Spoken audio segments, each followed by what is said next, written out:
أعوذ بالله من الشيطان الرجيم بسم الله الرحمن الرحيم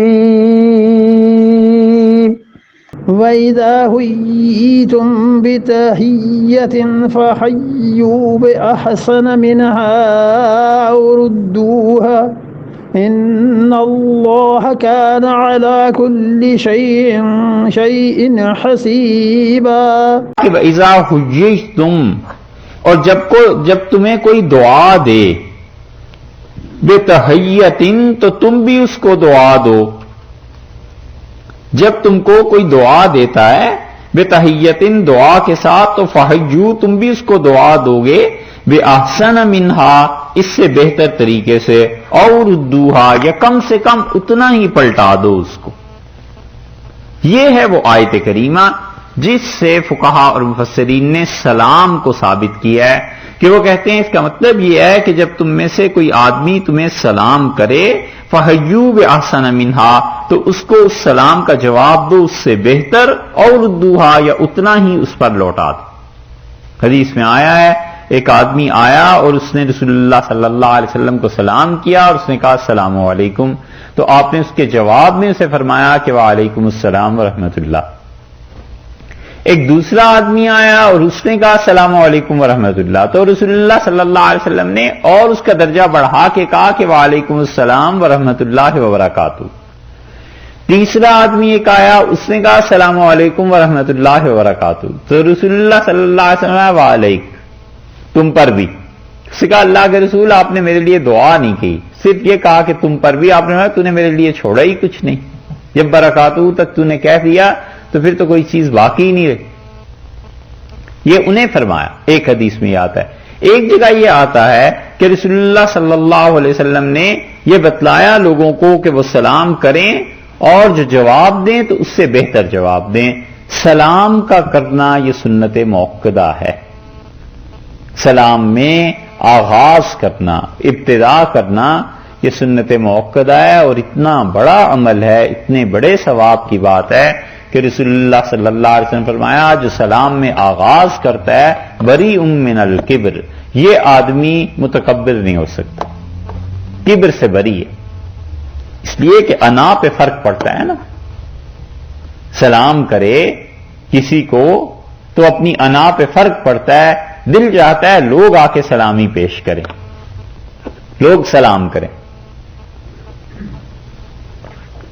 تو منع کیا اس بات سے کہ تم انتظار نہیں کرو گے کسی کا، ابتدا میں اپنی طرف سے تم سلام پیش کرو۔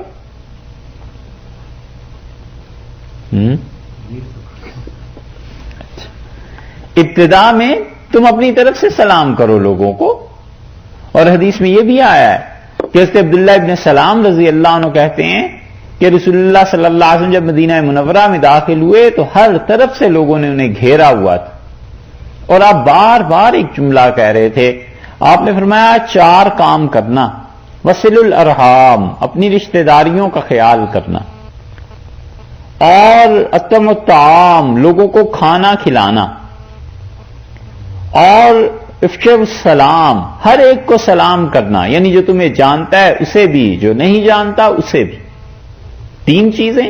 اور چوتھی چیز فرمائی کہ صلو والناس نیام، اور نماز پڑھنا اس وقت جب لوگ سو رہے ہوں، ادخل الجنت بالسلام، میں تمہیں ضمانت دیتا ہوں جنت میں چلے جاؤ گے سلامتی کے ساتھ، آرام کے ساتھ۔ یہ بتایا کہ 4 کام کرنا۔ حدیث میں آتا ہے رسول اللہ صلی اللہ علیہ وسلم فرمایا کہ جب تم لوگ سواری پر ہو تو چاہیے کہ جو پیدل چل رہے ہیں انہیں سلام کرو، اور پیدل چلنے والوں کو فرمایا کہ جو بیٹھے ہوئے ہیں انہیں سلام کرو، اور آپ نے فرمایا چھوٹے لوگ عمر میں جو چھوٹے ہیں وہ بڑوں کو سلام کریں، اور ہر جگہ یہ تمیز سکھائی ہے کہ سلام کیسے کرنا ہے۔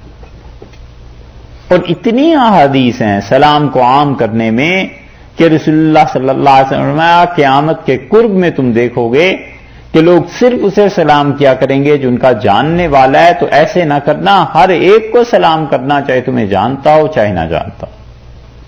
اور اتنا پاک کلمہ ہے کہ سفر میں کہیں بھی اگر آپ کو اتفاق ہوا ہو، اندھیرا ہو جاتا ہے، گلیوں میں کبھی کوئی آدمی سامنے سے آ رہا ہے، کچھ پتہ نہیں کون ہے کون نہیں ہے، اور جب وہ کہتا ہے السلام علیکم تو کتنا اطمینان دل کو ہو جاتا ہے کہ اچھا، اس کا مطلب یہ ہے کہ میں اس سے محفوظ ہوں۔ اور سلام کے حقیقت میں معنی بھی یہ ہیں کہ تمہارا جان، تمہاری مال میری طرف سے محفوظ ہے۔ سلام کے معنی یہ ہیں۔ اسی لیے رسول اللہ صلی اللہ علیہ وسلم المسلم من سلم المسلمون من لسانہ ویدہ، مسلمان تو وہ ہے کہ جس کی زبان اور جس کے ہاتھ سے لوگ محفوظ رہیں، اور اسی لیے حکم دیا ہے رسول اللہ صلی اللہ علیہ وسلم، راستوں میں مت بیٹھا کرو، اور اگر تمہیں بیٹھنا ہی پڑ جائے تو راستوں کا حق ادا کیا کرو۔ ہم نے عرض کیا اللہ کے رسول راستوں کا حق کیا ہے؟ آپ نے فرمایا جو تمہارے پاس سے گزرے انہیں سلام کیا کرو، یہ راستے پہ بیٹھنے کا حق ہے۔ اور آپ نے فرمایا قیامت کی علامتوں میں سے یہ ہے کہ میری امت میں لوگ ایک دوسرے سے ملیں گے اور وہ سلام کی بجائے گالیاں دیں گے، ابتدا گالیوں سے ہوگی، اسے قیامت کی علامات میں سے گنا۔ ابن مسعود رضی اللہ عنہ کو کسی نے سلام کیا اور اس سے پہلے دیکھا غور سے اور پھر سلام کیا، تو انہوں نے کہا ایسے نہ کر، یہ تو قیامت کی علامتوں میں سے ہے کہ لوگ پہچان پہچان کے سلام کیا کریں گے، ہر ایک کو سلام کرو۔ اس لیے سلام آغاز میں کرنا یہ سنت موقدہ ہے، اور جواب اس کا واجب ہے۔ سلام کا جواب نہ دینا یہ گناہ ہے۔ وہ مسائل جس میں ابتدا یا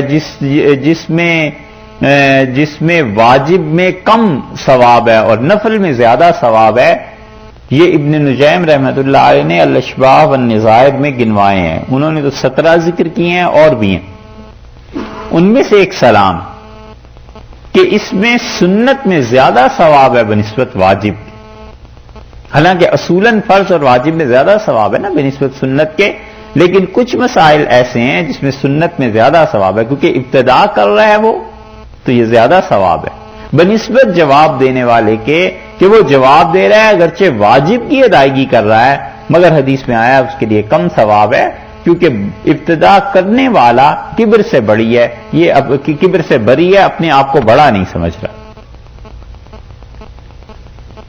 اسی لیے جواب کے متعلق اللہ تعالی نے فرمایا کہ یا تو اتنا دو جتنا اس نے سلام کیا ہے، اس نے کہا السلام علیکم تو تم بھی اس کے مقابلے میں وعلیکم السلام کہہ دو، اور بہتر یہ ہے کہ اس سے بڑھا کر دو، کم کا نہیں کہا کہ اس سے کم کر دو۔ یہ اور ایک اور بد تہذیبی بھی چل پڑی ہے کہ آپ کہیے ٹیلی فون پہ کس سے مل کے السلام علیکم، وہ کہتا ہے وعلیکم، سنا ہے یہ؟ اچھا ہندوستان تک نہیں پہنچی یہ بات، ٹرین اب چلنا شروع ہوئی ہے نا، ہاں سمجھوتا چلنا شروع ہوئی تو آہستہ آہستہ پہنچے گی۔ یہ اس سے یعنی بدتمیزی نہیں ہے تو اور کیا؟ اللہ تعالیٰ کہتے ہیں کہ اتنا جواب دو اس کو، اور اتنا یا پھر اس سے بہتر جواب دو، یا اس سے بھی گھٹا کر دیتے ہیں۔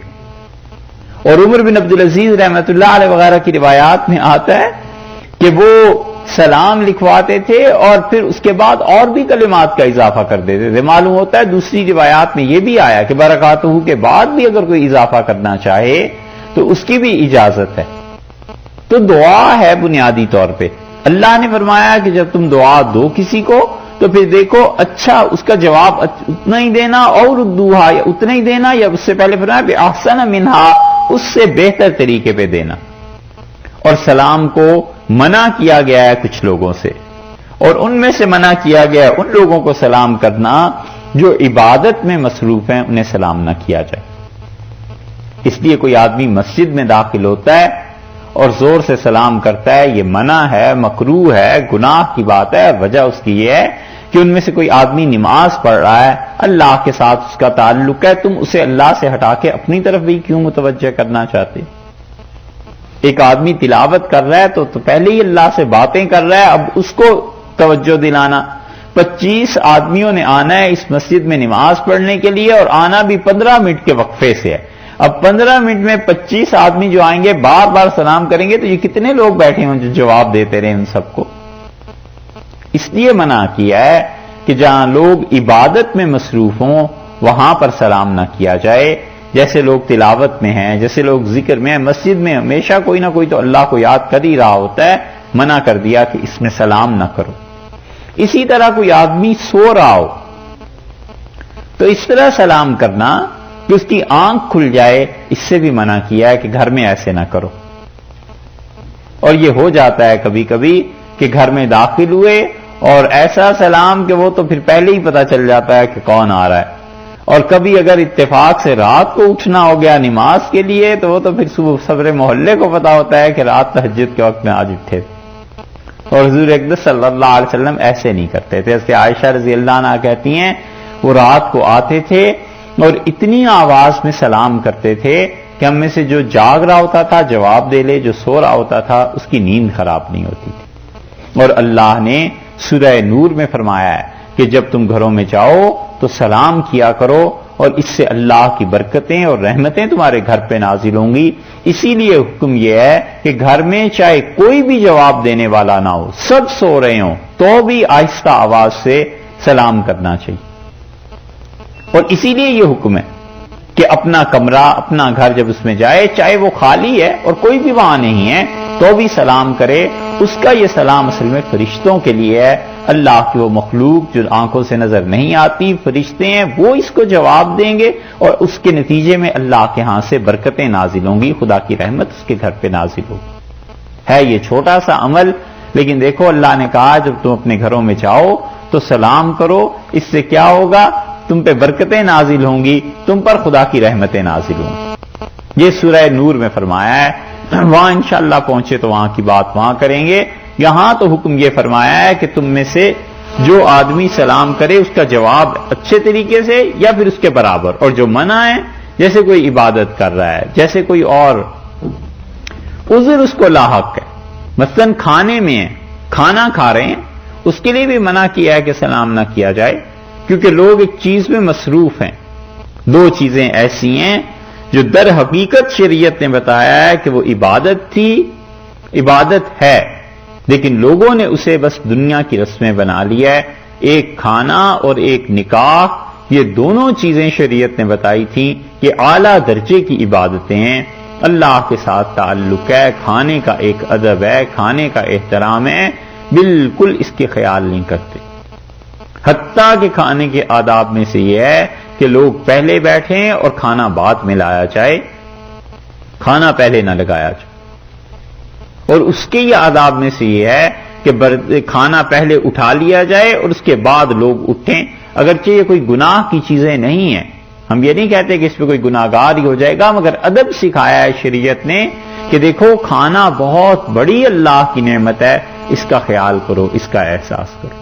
اسی لیے منع کرتے ہیں کہ کھاتے ہوئے پڑھا بھی نہ جائے، پڑھنا بھی نہیں چاہیے، کیونکہ وہ اس کا ادب اور اس کا احترام ہے کھانے کا کہ آدمی متوجہ ہو اس کی طرف. اور یہ چیزیں، اور اس کے برعکس باتیں کرنے سے شریعت نے منع نہیں کیا کہ کھانا کھاتے ہوئے باتیں نہ کریں. یہاں تک کہ بحر الرائق میں لکھا ہے فقہا کے جملے کو، انہوں نے کہا کہ ہمارے زمانے میں عیسائی اور یہودی کھانا کھاتے ہوئے باتیں نہیں کرتے، اس سے ان کی مشابہت جائز نہیں،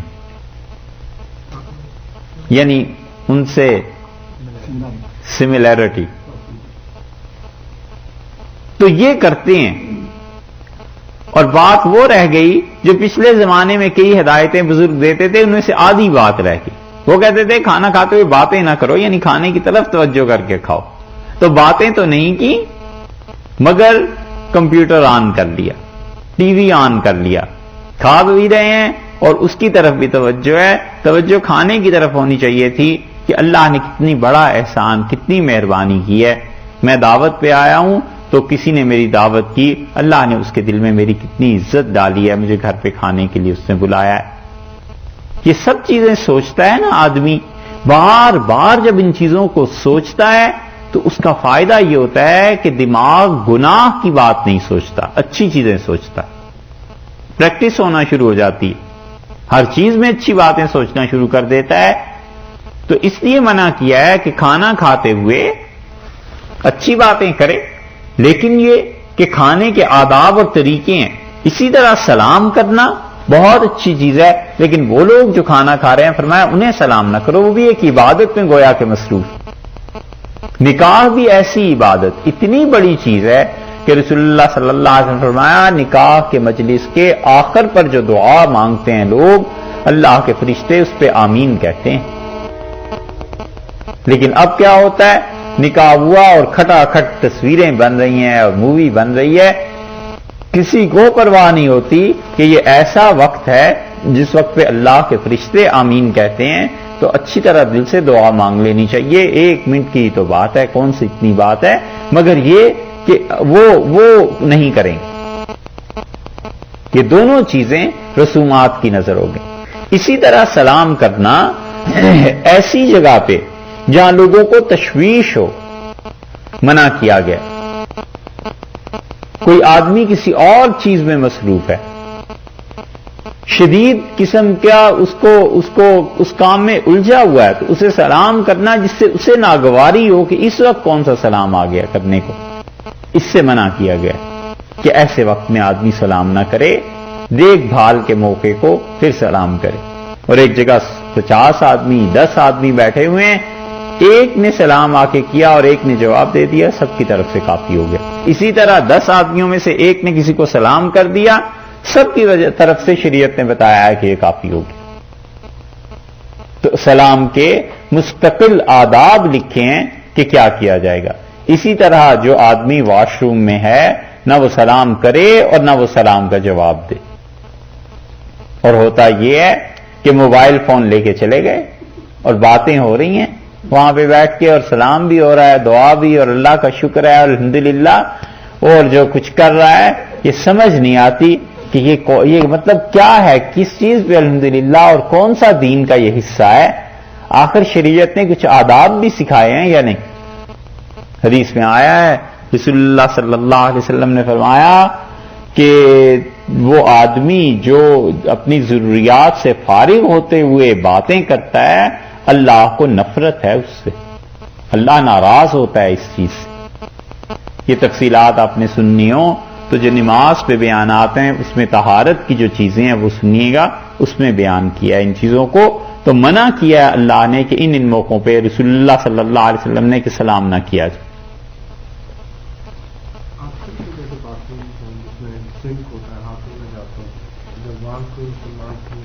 وہ ٹھیک ہے.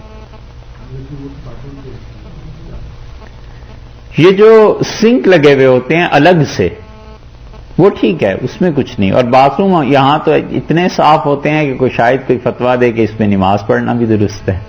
ہاں بھائی یہاں تو اتنے صاف شفاف ٹائلیں لگی ہوئی، کیا کہنے جی.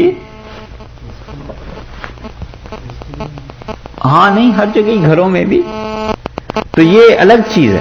مگر یہ کہ اس حالت میں ہو تو سلام کا جواب نہ دے، منع کیا گیا ہے اس سے. اور رسول اللہ صلی اللہ علیہ وسلم نے اس سلام کو عبادت قرار دیا ہے. اسی لیے حدیث میں ایک جگہ آیا ہے کہ اللہ ہے جو سلامتی کو نازل کرتا ہے. اور صحابہ رضی اللہ عنہ حقیقت میں حدیث میں یہ آیا ہے کہ وہ سلام کیا کرتے تھے جب یہ نماز پڑھتے تھے نا، تو کہتے تھے السلام علیکم ایھا النبی. اب بھی ہم پڑھتے ہیں کہ نبی صلی اللہ علیہ وسلم خدا کی سلامتی آپ پہ نازل ہو. اور پھر وہ کہتے تھے صحابہ رضی اللہ عنہ والسلام علی فلان والسلام علی فلان، اور فلاں پہ بھی سلامتی ہو، فلاں پہ بھی سلامتی ہو، اور میرے گھر پہ بھی سلامتی ہو، اور اللہ کے فرشتوں پہ بھی سلامتی نازل ہو، اور اللہ پہ بھی سلامتی ہو. تو رسول اللہ صلی اللہ علیہ وسلم سے سنا اور آپ نے منع کر دیا. آپ نے فرمایا بس تم یہ کہو کہ علی عباد اللہ الصالحین، اور اللہ کے جو صالح بندے ہیں ان پہ خدا کی سلامتی نازل ہو. جب تم نے یہ کہہ دیا تو اس آسمان اور زمین کے درمیان جتنی اللہ کی صالح مخلوق ہے نیک، ہر ایک تک تمہاری دعا پہنچ گئی. اس لیے جو نماز نہیں پڑھتا وہ دعا نہیں نا پھر مانگتا. علی عباد اللہ الصالحین تو نہیں پڑھے گا نا، تو کتنے لوگوں کا حق ضائع کرے گا. اگر وہ پڑھتا تو یہ دعا ہر ایک تک پہنچ جاتی. صالح انسان جو آسمانوں اور زمین کے بیچ میں ہے. یہ رسول اللہ صلی اللہ علیہ وسلم نے فرمایا ان اللہ کان علی کل شیء حسیبا. اور بلا شک و شبہ لوگوں اللہ تعالی کیا ہے؟ علی کل شیء، ہر ایک چیز کا حساب کرنے والا ہے. تو حساب کرنے والا ہے یعنی وہ ایک ایک چیز کی جزا تمہیں دے گا.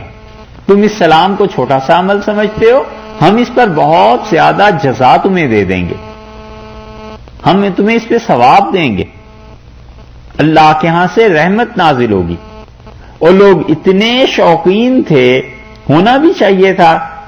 جیسے عمر بن العاص رضی اللہ عنہ سے ملنے گئے رسول اللہ صلی اللہ علیہ وسلم تو آپ نے ان کے ہاں دستک دی اور کہا السلام علیکم. اور عمر بن العاص رضی اللہ عنہ کہتے تھے میں دروازے کے پیچھے پہنچا اور میں نے آہستہ سے کہا کہ وعلیکم السلام. اور رسول اللہ صلی اللہ علیہ وسلم دوبارہ دروازے پہ دستک دی اور پھر سلام کیا، میں نے پھر جواب دیا. پھر تیسری مرتبہ اور چوتھی مرتبہ آپ چل پڑے، کیونکہ حکم یہی ہے کہ جب تم کسی کے گھر جاؤ تو 3 مرتبہ دستک دو، اور اگر وہ نہیں آتا تو چوتھی مرتبہ چلے جاؤ. یہ نہیں ہے کہ اب اصرار کرنا ہے کہ نہیں ضروری ملنا ہے. اپنے کسی کام میں مصروف ہوگا کچھ، سب سے بہتر طریقہ تو یہ کہ وقت طے کر لیا جائے. لیکن یہ ساری تہذیب یہاں آ گئی ہے، اور اگر وقت نہیں طے کیا، اچانک جانا پڑ گیا تو بھی طریقہ اور ادب یہ سکھایا ہے کہ 3 مرتبہ اور چوتھی مرتبہ واپس چلے جاؤ.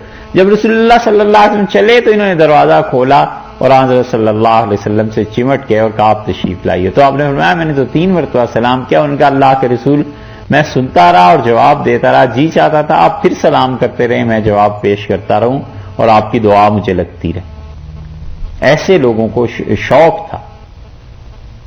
تو یہ چیز سلام عبادت ہے، اس لیے فرمایا ہے اللہ ہر چیز کی اسے خبر ہے، ثواب دے گا تمہیں.